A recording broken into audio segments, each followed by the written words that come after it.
Hello, fifth grade. So today we are going to go through the last part of chapter 8, which is on life as a slave during around the time period that slavery existed in the Americas and the 13 colonies. So we're going to be on section 7. I'm going to go over a bit of the vocab that we've already covered from the chapter earlier. And we'll go through the section, Life as a Slave, and then we will also go on the read and do and talk about how um, enslaved Africans and then future generations of African Americans who lived through slavery and how they coped with it and the ways that they managed to live through the conditions that they were forced to bear and work. All right. All right, so our vocabulary that we had from last chapter. Straight. We had the slave auction, which was a public sale in which slaves were sold to the highest bidder, and then an overseer, which is the person who was in charge of the work of the slaves and could punish them for disobeying him. Now, this isn't necessarily always the master. The master was the person who owned the property. So, in most cases, the plantation owner or the person who owned the property had their farm and had their land, had their plantation, and then they as one of their workers was like an overseer or like someone who worked who helped out on the farm and they employed, and the overseer was in charge of making sure that the slaves did the work in the fields, not necessarily the master, right? Some cases yes, but the more larger plantations in the south had an overseer. All right, so make sure you write down your vocabulary. And now we're going to go through to section 7, right? Life as a slave, and list 3 ways in which slaves reacted to their new lives. The life of a slave was difficult in the colonies. Slaves coped with their harsh lives in different ways. Some slaves attempted to escape. So there's our number 1. Runaways usually hid in nearby woods or swamps, and some tried to make their way to freedom. Sometimes they banded together. In 1739, a group of about 60 runaway slaves in South Carolina seized guns from a store and started on a march to freedom, killing any whites who tried to stop them. But a large force of white owners caught up with them, and in the battle that followed, killed about half of the runaways. Most of the slaves who ran away were eventually caught and often severely punished by their owners. So we have slaves attempted to escape, although runaways were usually more harshly punished. And that's where, if you remember from the pictures from the last lesson, where they had some of those like more metal, like the neck thing that went around the neck with the pokes on it, because they couldn't really run away through bushes and stuff by having that huge thing on them. That was one way of being punished, on top of just being whipped, severely beaten.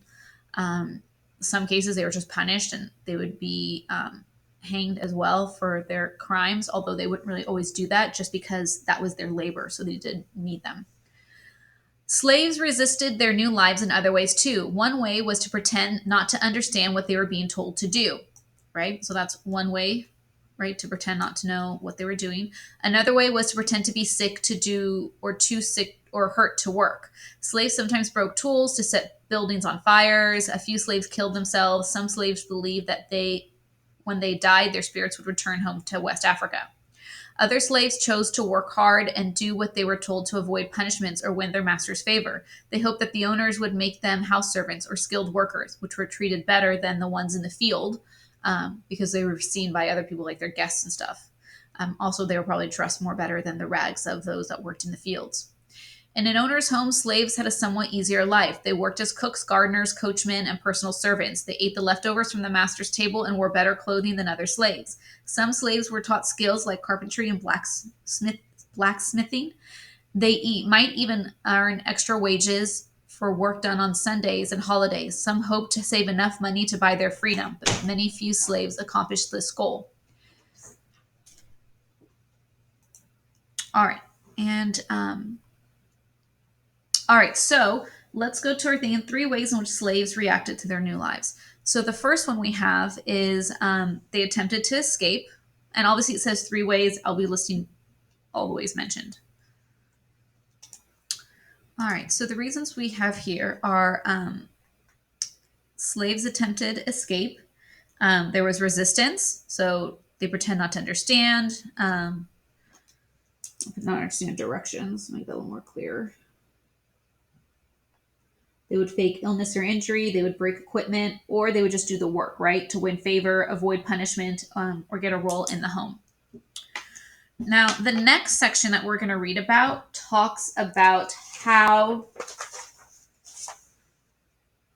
ways in which slaves kept hope alive, understanding that the torments of slavery and forced labor and being considered as property and the dehumanizing aspects that they had to live through, and then how did they deal with it. So what you're going to do is your direction is you're going to draw a picture of some of the ways that I'm going to list. So you're not going to need to copy my list that I'm going to put in the box, but you are going to, after we do the reading, obviously, but you're going to draw one of those ways. And drawing is not a pencil drawing with a bunch of scribble scrabble that we can't even tell what it is, okay? The drawing of a picture will be, put some detail into it, please, my friends.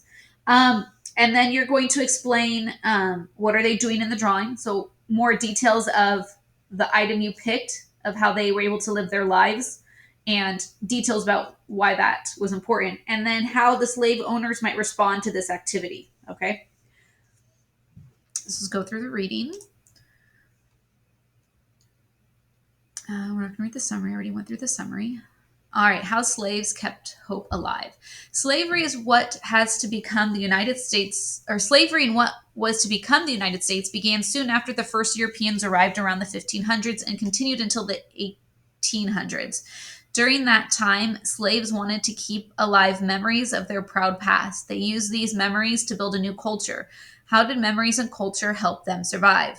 Slavery lasted for many centuries in the United States. Why did slavery survive so long? Part of the reason was the growing cotton industry in the South. In 1793, the invention of the cotton gin helped planters produce more cotton. In 1790, the South produced just 3,000 bales of cotton. By the 1850s, the South produced more than 4 million bales a year. Slaves grew almost all the cotton, grew, labored, farmed, harvested. Only wealthier planters could afford to buy slaves. However, whether they owned slaves or not, white Southerners understood that the South's economy relied on cotton and that planters relied on slaves' labor to grow the cotton.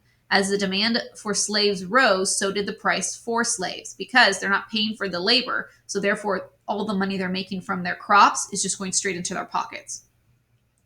As prices went up, slaves became more valuable to their owners, and slaveholders were less willing to listen to talk of ending slavery.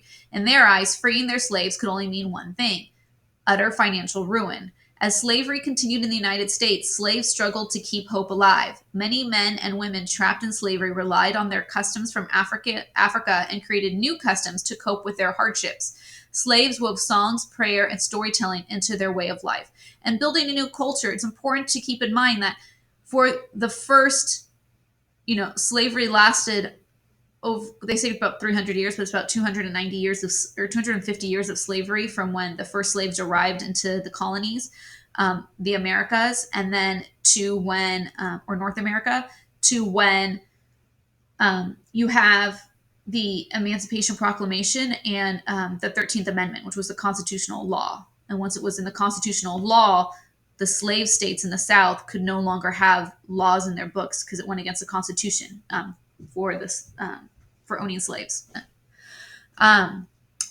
So during all that time, you have the first, 100 years already. You're having two generations of Africans being slaves, and after the slave trade stopped, you then, as I said, mentioned you had the breeding. So you had this idea of they were using the slaves they already had and then using the children and families that the slaves created or had. They would use those people or those children as new slaves. And so that's how the life of slavery continued. And when we read about this, we say, born into slavery, and they grew up as a slave. All right, building a new culture. Storytelling. Storytelling was one of the ways in which families survived the ordeal of slavery. Some slaves shared folk tales from Africa. For example, a slave might tell stories of clever animals, such as rabbits, that managed to outsmart bigger, stronger creatures.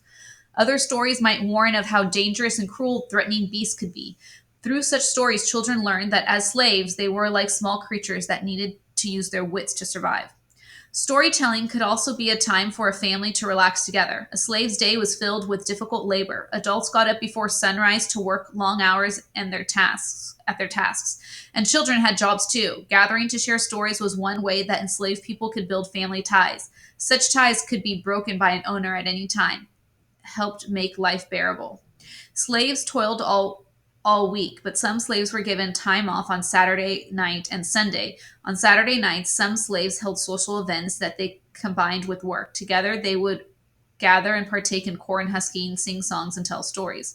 Sometimes slaves women held quilting bees. In these precious hours, they created quilts and expressed themselves with needles and cloth. The quilts they created were not only beautiful, but also used as bedding for their families. Music was also a source of strength and comfort when enslaved Africans were working. As slaves worked in the fields, they often sang work songs and songs called spirituals. The music did more than help pass the time and provide entertainment. It also carried deep meaning.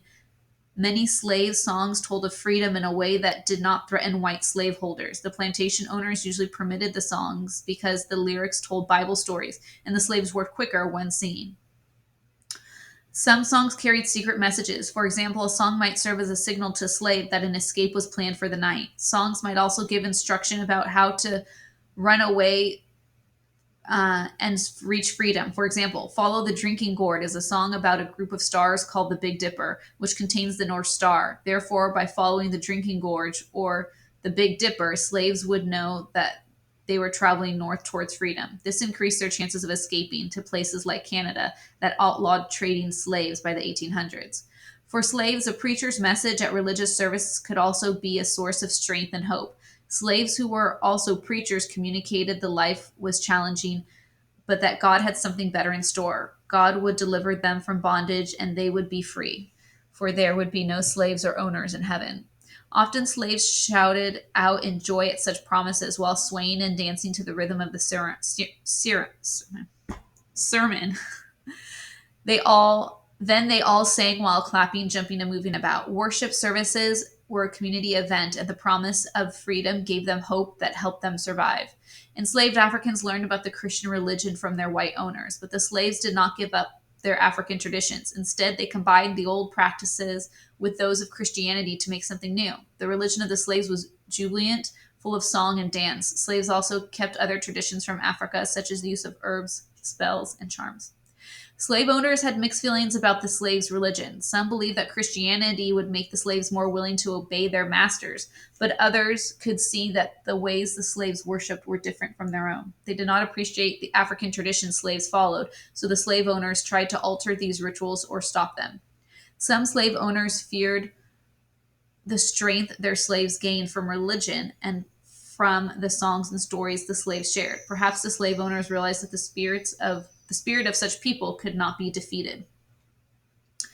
Telling stories did more than help slaves survive their ordeal. Storytelling also became a way for slaves to record their struggles.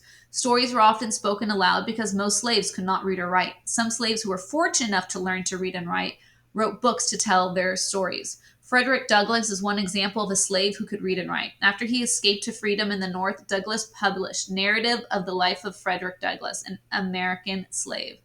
The first part of his autobiography, his history, gained a lot of attention. Douglass wrote about his trials and his as a slave and the escape from slavery. When he was young, Douglass, who was born into slavery, was separated from his mother. Douglass worked as a slave throughout his childhood and later described how he and other slaves worked in all weather. He wrote, "It was never too hot or too cold. It could never rain, blow, hail, or snow too hard for us to work in the field." In his book, Douglass also described how he resisted a slave breaker named Edward Covey. Douglass explained that he resolved that however long he might remain a slave in form, the day had passed when he could be a slave in fact. His story articulated the struggles slaves had to endure. By preserving these memories, people were able to perceive slavery from the point of view of the slaves. Telling these stories showed people the injustice of slavery. So this is an example of the use of the cotton gin, which helped to take the cotton plants and help turn them into their bales and kind of like weave them all together to make these bales of cotton to be processed. And this is a painting or drawing of singing Probably also storytelling, because most stories also had songs and chants in them. Is a picture of church, of them having prayer service, some bowing and singing, some standing up and praying as well. This is a picture of Frederick Douglass, if I'm not mistaken. Right. All right. So let's go through, and on the paper, I'm going to list um, the ways in which slaves kept hope alive, and for you to pick which one you want to use for your drawing. All right. So here we have is you could pick from one of these, draw a picture in the box below to show one way in which slaves kept hope alive. So, how did they help to build their culture and tie in the new customs that they were picking up while they were enslaved, and as well as keeping true to their African roots and customs? So, there was storytelling, shared work, social time in the evenings with shared work, songs and spirituals, quilt making, religious services, the Bible messages, praying in Christianity. So pick one of these, and I want you to draw a nice detailed picture, and that's what you're doing in the box. You're not writing what I'm writing. You're going to pick one of these and draw a picture of it in the box, and you can use some of the pictures from the reading to help you out. What are the enslaved Africans doing in the drawing? So please explain your drawing. This box should be covered in a picture, please, with detail. Use crayons, colored pencils, markers. Please add some color to our lives and give us a nice, beautiful picture. And then explain what they're doing. Nice, complete sentence of one of those. And then how did the slave owners respond? So depending on what you picked up here, you can decide how they would respond, right? So Christianity was good. It was allowed. They stopped some of the worship because it was too different, or the traditions were wrong. They permitted it because it probably helped them work faster, and they still got their work done, right? Maybe that could be for like the social time or the shared work. They allowed it because they were still getting their work done. The singing, right? Because they worked better and faster. Maybe some of the social time wasn't allowed because they thought they were going to run away or conspire, or, the religious services were good, or maybe some of the stories weren't. So you decide, and you give a reason, and you put a sentence here. I just listed some of the possibilities that were mentioned in the reading.